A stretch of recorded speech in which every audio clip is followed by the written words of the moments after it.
गुरु ब्रह्मा गुरु विष्णु गुरुदेव महेश्वरा गुरु साक्षात् परब्रह्म तस्मै श्री गुरवे नमः। शंकरं शंकराचार्यं केशवं बादरायणं सूत्रभाष्यकृतौ वन्दे भगवन्तौ पुनः पुनः। विचार सागर रहस्य तरंग चौथा, हेडिंग 14वी। मिथ्या पदार्थ हर्ष विषादाला कारण याबद्दल शंका व समाधान। पाठ क्रमांक 30।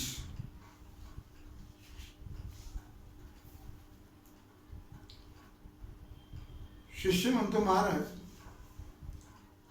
वेदांत मतात जर रजत आणि सर्प मिथ्या आहेत, तर रजत पाहून हर्ष आणि सर्प पाहून विषाद का होतो? कळलं? वेदांत मतामध्ये जर रजत आणि सर्प मिथ्या आहेत, मिथ्या पाहिल्यानंतर मग त्याला आनंद आणि दुःख का व्हावं? श्रीगुरु म्हणतात, अरे, हर्ष विषादाला कारण साक्षात पदार्थ नसून पदार्थावरील अनुकूल प्रतिकूल बुद्धी ही कारण आहे। काय? आनंदाला किंवा दुःखाला कारण किंवा भयाला कारण पदार्थ नाही आहे, तर त्या पदार्थाबद्दल जी अनुकूल प्रतिकूल बुद्धी आहे त्या बुद्धीमुळे होत, बुद्धी कारण आहे। रजत पाहिल्यावर अनुकूलता निर्माण होते। बरं, बायकोला जोडवे होतील, काय लोभ निर्माण होतो, म्हणजे आनंद झाला का नाही? आणि सर्प पाहिल्यावर भीती वाटते, दुःख होते, म्हणजे तिथं प्रतिकूलता आहे, इथं अनुकूलता आहे। मग हर्ष विषादाला कारण रजतही नाही, सर्पही नाही, किंवा पदार्थ नाही, तर अनुकूल प्रतिकूल बुद्धी कारण आहे। म्हणून हर्ष विषाद होतात। हर्ष म्हणजे आनंद, विषाद म्हणजे दुःख। कळलं? पदार्थाचं सत्यत्व किंवा मिथ्यात्व हर्ष विषादाला कारण नाही। कळलं का? पदार्थ सत्य आहे का मिथ्या आहे हे नाही कारण त्याला। तर मिथ्या काय, तर मिथ्या नाटक किंवा बाजीगाराचा खेळ पाहून हर्ष झाला नसते। नाटक खरे नाटक असते,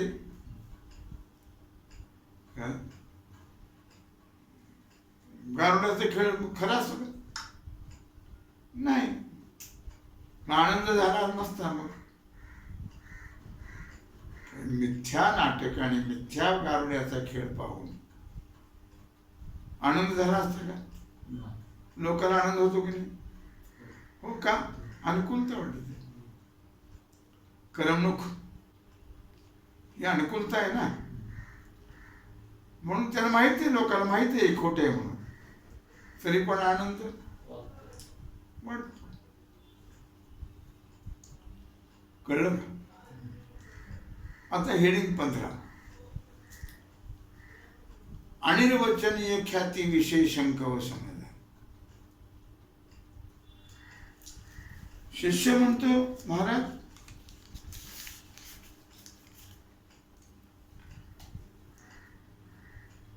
ज्याप्रमाणे इतर लोकांनी रज्जू सर्पाच्या ठिकाणी वेगळ्या वेगळ्या कल्पना केल्या, कोणी काठी, कोणी माळा, कोणी भुरेषा, कोणी जलधारा, वेगळ्या वेगळ्या कल्पना केल्या, त्याप्रमाणे वेदांत मतात एक अनिर्वचनीय उत्पत्तीची कल्पना केलेली आहे. अनिर्वचनीय म्हणजे स्वतः सद्विलक्षण. कळलं का? मग वेदांत मतात कोणती कल्पना आहे? अनिर्वचनीय.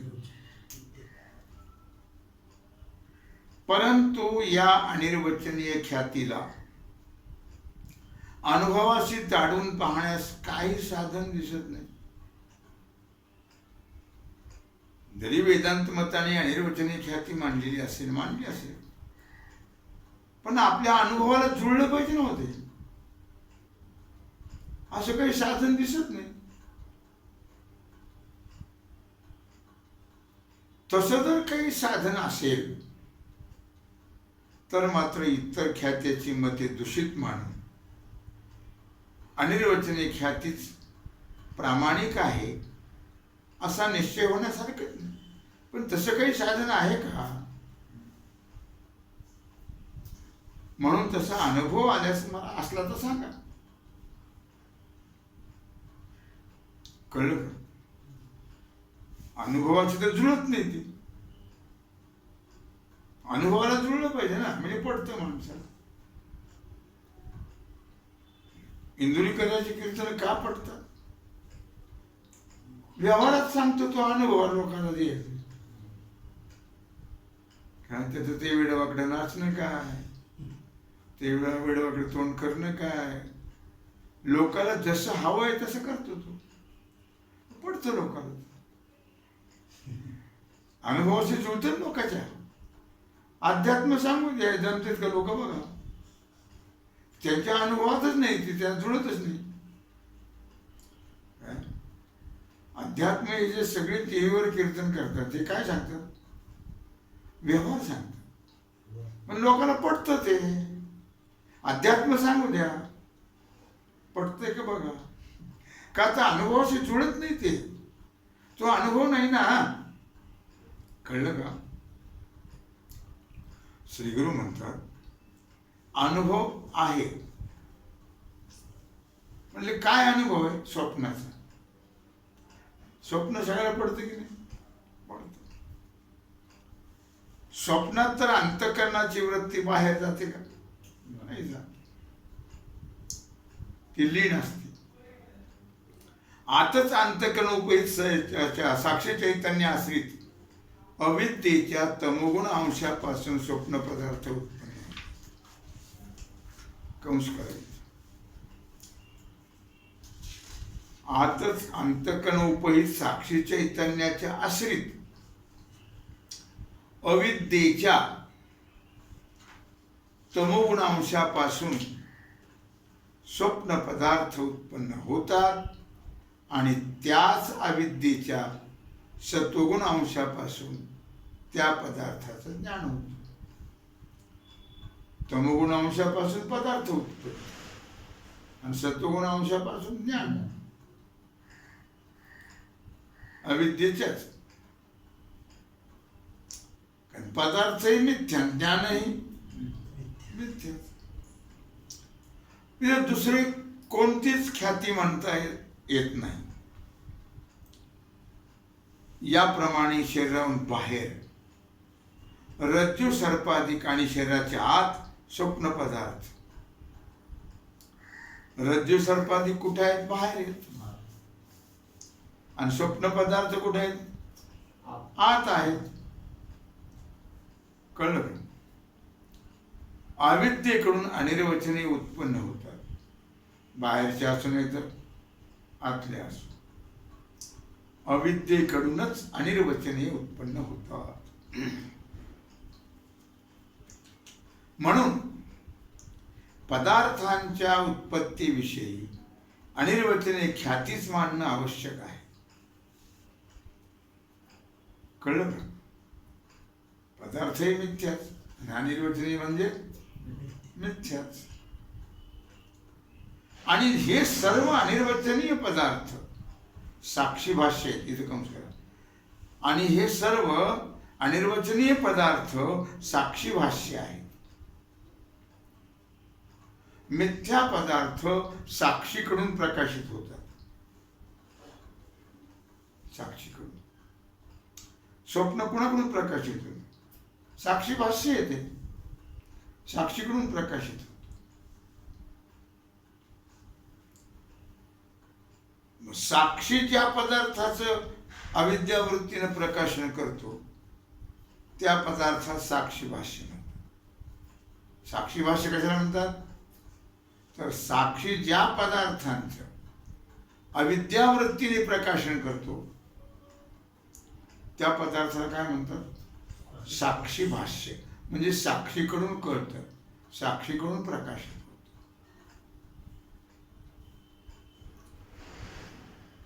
रजवादिकांच्या ठिकाणी अनिर्वचनीय सर्पाधिक आणि त्यांचे ज्ञान या दोहोस भ्रम किंवा अध्यास म्हणतात. कळलं? रजवादिकांच्या ठिकाणी, रजवादिक म्हणजे रज्जू आणि रजत यांच्या ठिकाणी अनिर्वचनीय सर्पाधिक आणि त्यांचं ज्ञान. सर्पाधिक म्हणजे सर्प आणि रजत व त्यांचं ज्ञान या दोहोस भ्रम किंवा अध्यास म्हणतात. कळलं का? हे कसे सर्पाधिक सर्प आणि रजत सर्प आणि ज्ञान हे कसे उत्पन्न होतात? अनिर्वचनीय म्हणजे मिथ्या. मग या दोन्हीला काय म्हणतात? भ्रम. जोरीवर सर्प भ्रम आहे. जोरीवर सर्पाचा काय झाला? अध्यास. अध्यास म्हणजे भ्रम. शुक्तीवर रजताचा काय झाला? अध्यास म्हणजे भ्रम.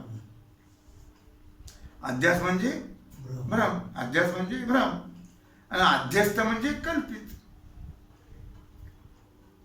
तो भ्रम अविद्येच्या परिणाम आणि चैतन्याचा विवर्त आहे. तो भ्रम कसा आहे? अविद्येचा परिणाम आहे आणि चैतन्याचा विवर्त आहे. असावं एक आणि भासावं लिहून ठेव. विवर्त असावं एक आणि भासावं एक.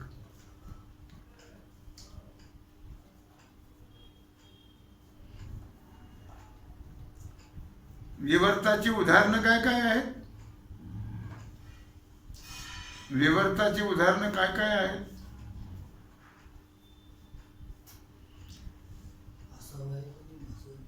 काय उदाहरण आहे? ते घरचं घरी ठेवून येतं सगळं.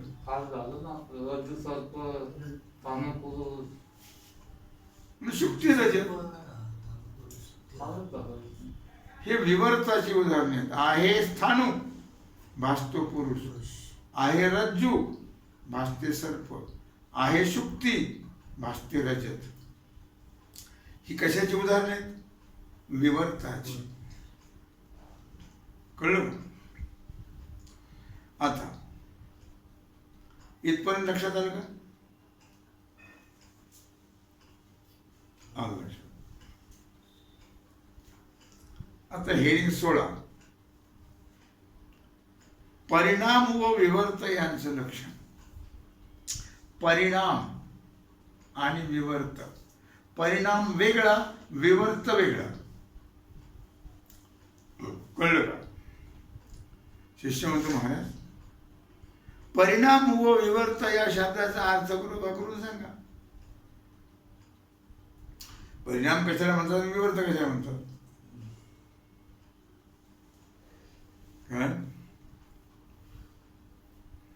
तुम्ही खूप मटकी खाल्ली ना, त्याचाच परिणाम आहे. वात निर्माण झाला. परिणाम विवर्त नाही, इथं परिणाम आहे. आपण जे काही आपण खातो आणि त्याच्यापासून काही विपरीत परिणाम होतो. परिणाम आहे. आपल्या प्रकृतीला सहन काय होतं हे आपल्याला कळत नाही, ते आपण खातो, आवडतं म्हणून खातो, पण त्याचे परिणाम काय होतात हे आपल्याला कळत.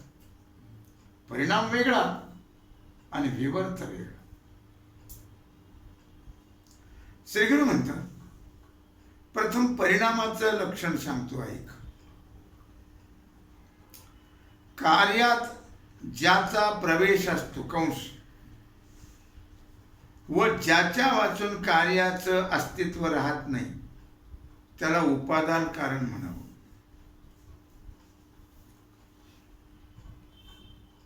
कार्यात ज्याचा प्रवेश असतो आणि ज्याच्या वाचून कार्याचं अस्तित्व राहत नाही त्याला काय म्हणतात? उदाहरण काय आहे? याचं उदाहरण काय आहे?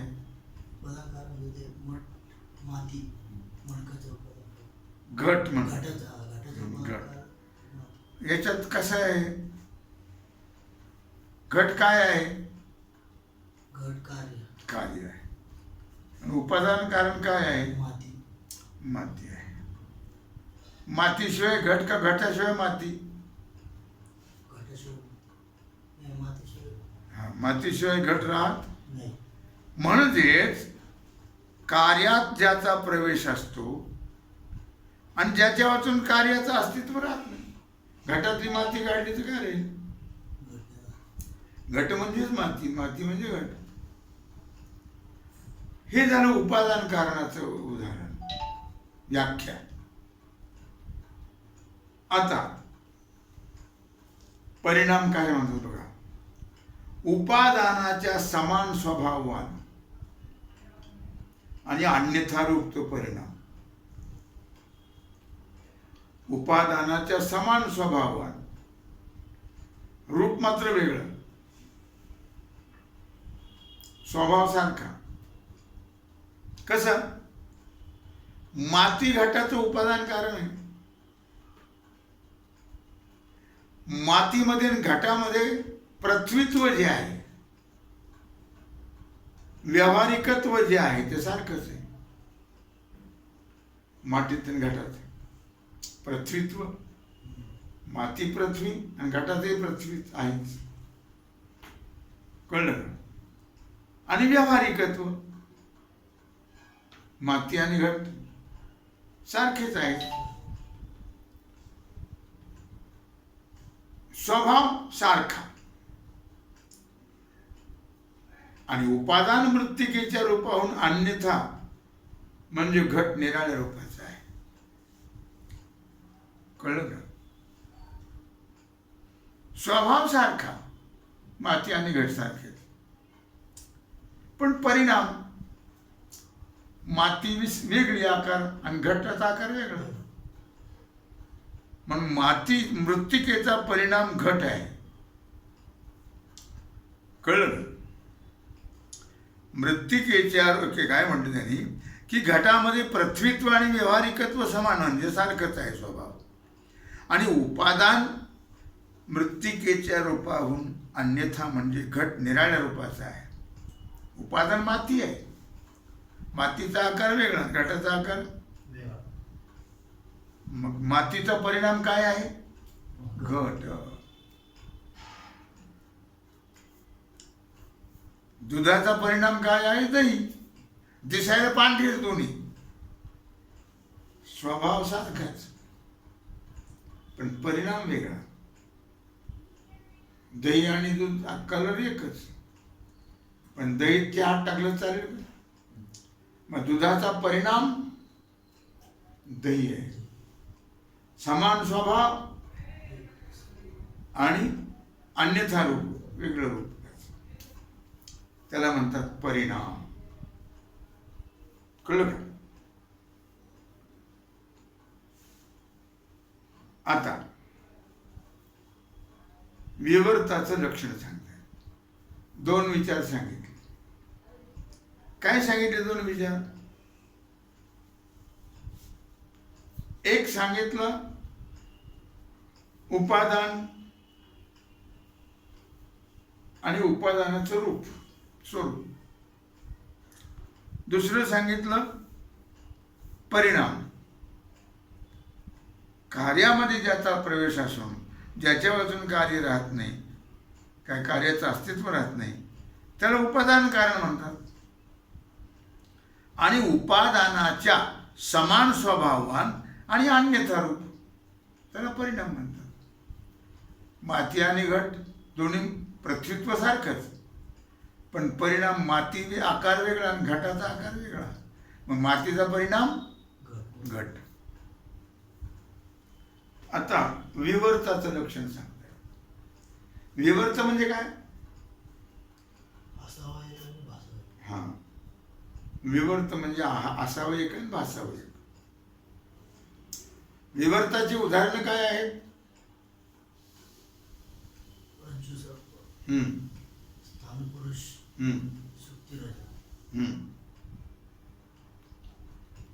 आता विवर्ताचं लक्षण.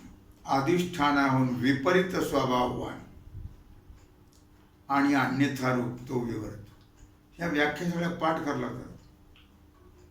हे जे व्याख्या आहेत ना, ही उपादानाची व्याख्या, परिणामाची व्याख्या, हे पाठ केलं तर तुमच्या पुढे लक्षात राहील, नाही तर काही नाही. म्हणून काही लोक अगोदर पाठच करून घेतात मग पुढे चालतात, तोपर्यंत चालत नाही पुढे. असं आहे. नाही तर पुढचं कळत नाही, मग ते तिथंच विसरून जाते. पुढं पहिले पाडी पंचावन्न. कळलं का?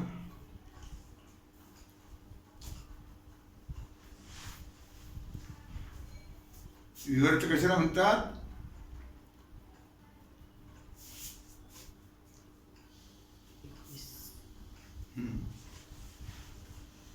ठीक आहे. विवर्त कशाला म्हणतात लक्षात आलं का? अधिष्ठानाहून विपरीत स्वभाववान आणि अन्यथा रूप तो विवर्त. याचं स्पष्टीकरण असं की स्थाणू त्या ठिकाणी पुरुषाचा भ्रम होतो. कळलं का? तेव्हा त्या भ्रमाला अधिष्ठान स्थाणू असून ज्या लाकडावरती खांबावरती पुरुषाचा भ्रम झाला, ते अधिष्ठान कोण आहे? खांब आहे, लाकूड आहे ते. आणि तो व्यावहारिक आहे. तो खांब कसा आहे? व्यावहारिक आहे. आणि पुरुष प्रातिभाषिक. त्याच्यावर भासलाय ना, पुरुष आहे प्रातिभाषिक. विवर्ताचं उदाहरण आहे खांबन भासला पुरुष. मग पुरुष कसा आहे? प्रातिभाषिक. खांब कसा आहे? व्यावहारिक. लक्षामध्ये. म्हणून अधिष्ठान जो स्थाणू, आता कशावर भासला पुरुष? खांबावर. खांब काय आहे? अधिष्ठान आहे. कळलं का?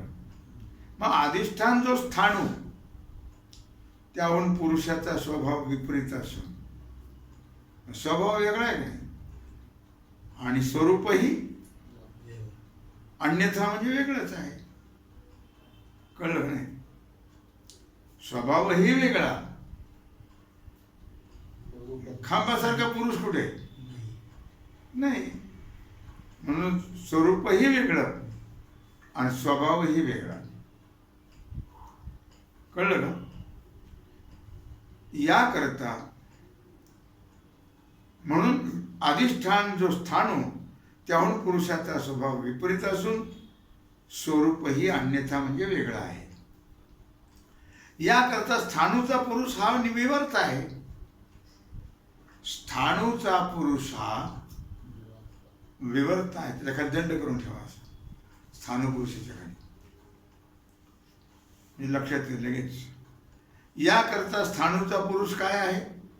विवर्त. विवर्त म्हणजे आहे स्थान भासते पुरुष, असावयकन भासावय. त्याचप्रमाणे रज्जू उपहित आणि अंतकण उपहित चैतन्य आश्रित अविद्या. कळलं का? रज्जू उपहित चैतन्य म्हणजे काय?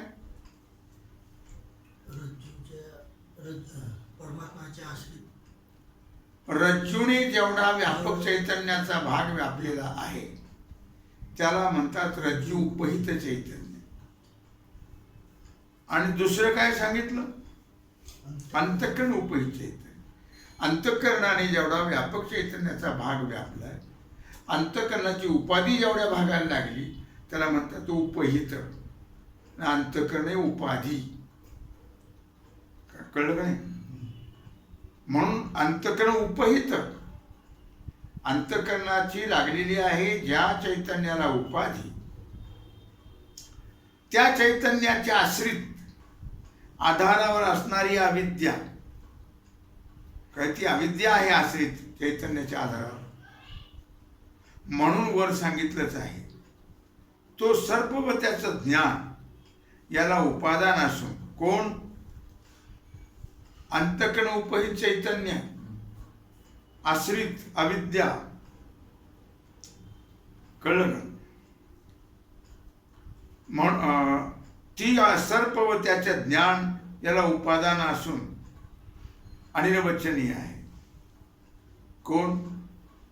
रज्जू उपहित चैतन्य आणि त्या चैतन्याच्या आश्रित असणारे अविद्या आणि ज्ञान, सर्पाचं ज्ञान. हे दोन्ही काय आहेत? अनिर्वचनीय. सर्पही मिथ्या आणि त्याचं ज्ञानही अनिर्वचनीयच आहे. कळलं का? आणि सर्प व त्याचं ज्ञान हे दोन्ही मिथ्या म्हणजे अनिर्वचनीय आहेत. म्हणून उपादान जी अविद्या तिच्या समान स्वभावान आहेत.